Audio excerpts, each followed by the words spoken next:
Hello. और ये फिर आ गए दाढ़ी भाई।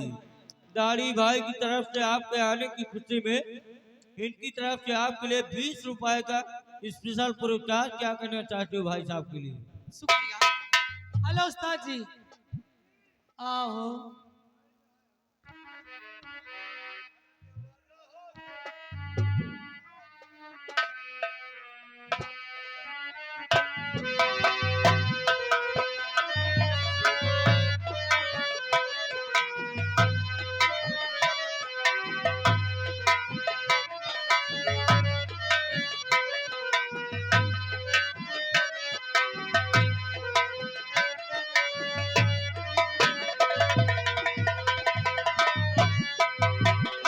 दीवाना हो गई मान हमका नजरिया मारे।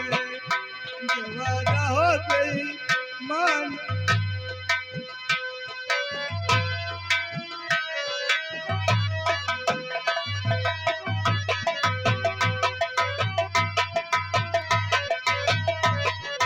अरे भाभी तेरे घूंघट में, तेरे घूंघट में हमारे घूमटों का हो। अच्छा।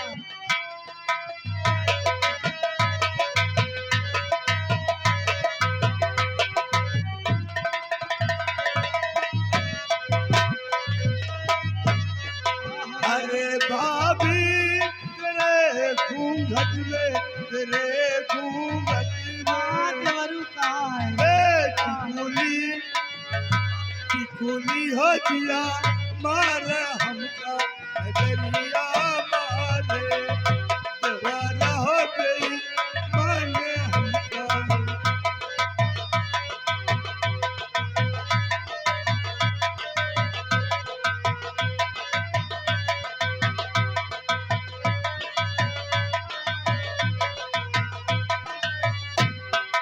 अरे भाभी तेरे चोली में, तेरे चोली में कहाँ है?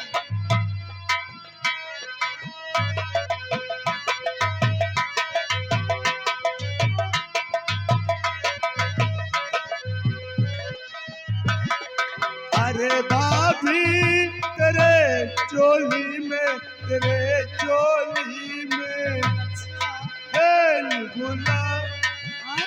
निगुला हो जिया मार हमका नजरिया मारे।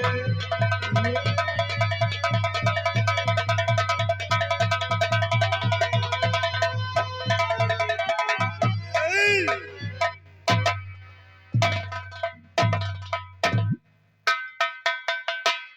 ए उस्ताद जी, ये क्या है? नहीं समझ रहे हो?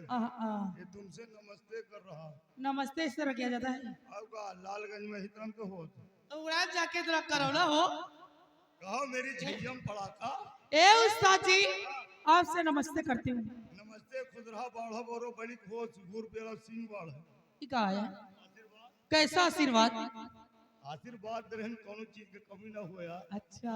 बड़ी गो फूलो फलो। अरे दैया, सबका बाटी तुमका डांटी। हाँ, इनका सबका बांटो हमका डांटो। हाँ, वही बता रहे हैं। वो देखो दादा कैसा केचुल काढ़ रहे हैं। हाँ हो, बोले दादा केचुल काट रहे हैं। आओ का ए उस्ताद जी, मुंह में दांत रहे न पेट मात रहे राल भरा भर फेंक रहे। हाँ, यार आज सच में आज आप बहुत लाइट मारे हो।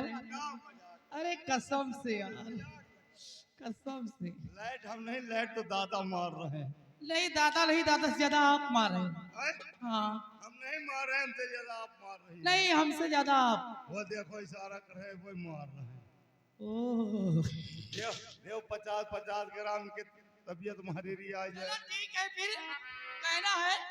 हेलो। और ये आ गए सर्वसम्मानित